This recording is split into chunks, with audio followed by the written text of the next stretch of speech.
Hi friends, I'm Penny Hunt and this is Penny Heart to Heart. Today I want to talk to you about my writing, It Is Okay.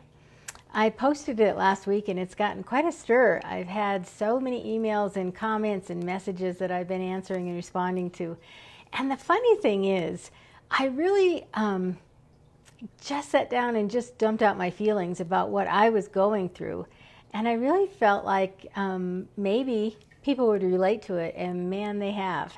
So I wanted to talk to you about it just a little bit here today.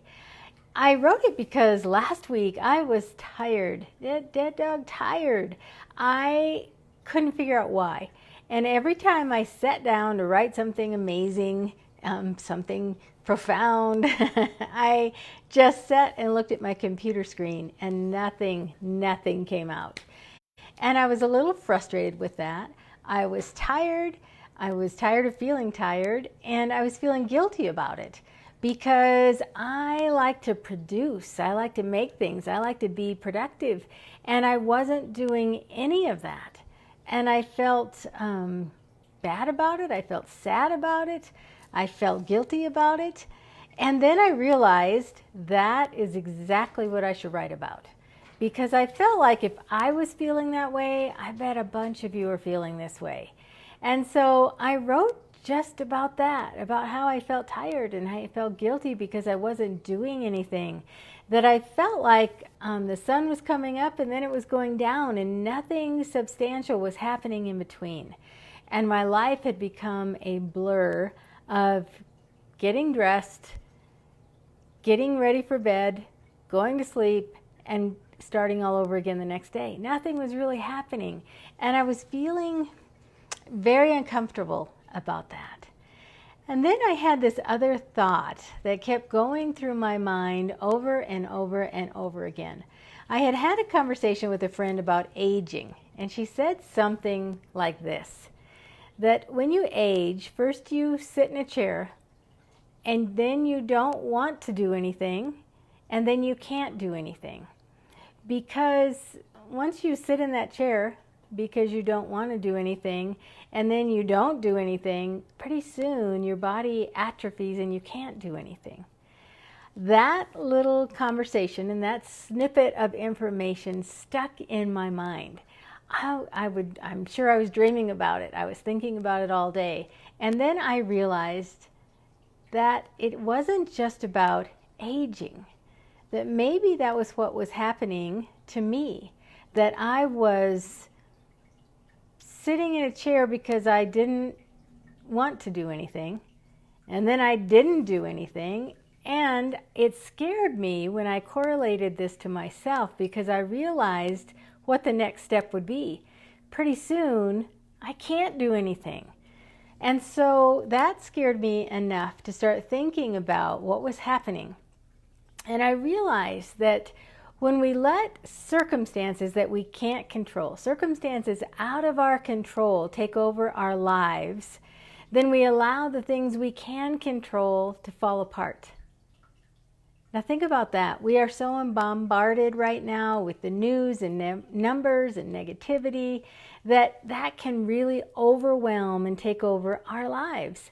And I think a little bit of that is good. I realized I kind of make a mental list of what works for me. I know that meditation works for me.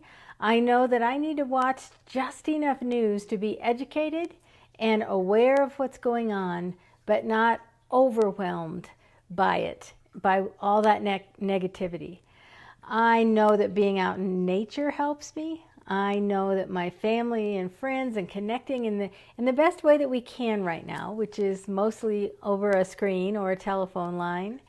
I know that my dogs bring me love and joy. Hanging out with my husband and watching funny TV shows once in a while. Painting for me is another thing that brings me joy. And so all of those things can pull me out of this place where I'm so concentrated on things I can't control. So what I'd like for you to do when you read this, and I always put the link here if you haven't read it yet, that you can go and find it and read it. What I'd like you to do is think about Are you concentrating so much on things that you can't control, and there's plenty of them right now, that it is disrupting your life, that you are allowing the things you can control to fall apart? My life lesson on that is something that I believe everybody should print out and tape to your computer, the corner of your computer, or on your makeup mirror or your bathroom mirror, so that you read it every day. And memorize it if you can. When we let circumstances that are out of our control take over our lives, we allow the things we can control to fall apart. And don't let that happen. So make your list. What brings you joy? What is it? Meditation for you? Is it painting? Is it the list that I went over that works for me? Or it could be something totally different. You may have joys and hobbies that bring you energy and enthusiasm that are totally different than mine, and probably are different than mine. And so I would encourage you to come up with that list in your head, even if it's just in your mind. And when you feel yourself wanting to sit in a chair and not do anything because you don't want to do anything, remember what the third step is. Pretty soon we can't do anything. If we do nothing long enough, pretty soon we can't do anything. So I wanted to share this with you after I was done with it, and I will be honest and tell you I debated about using it. As a writer, not everything I write passes my test. Not everything I write I think is good enough to share with you and post and put in a newspaper column. Not everything I write is something I want to share.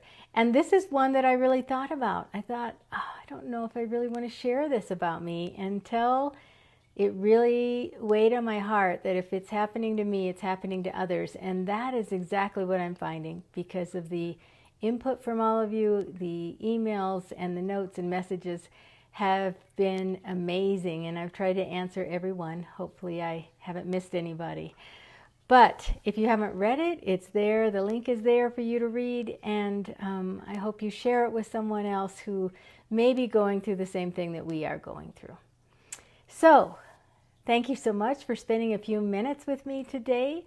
I'm Penny Hunt, and this has been Penny Heart to Heart. Have a grand day.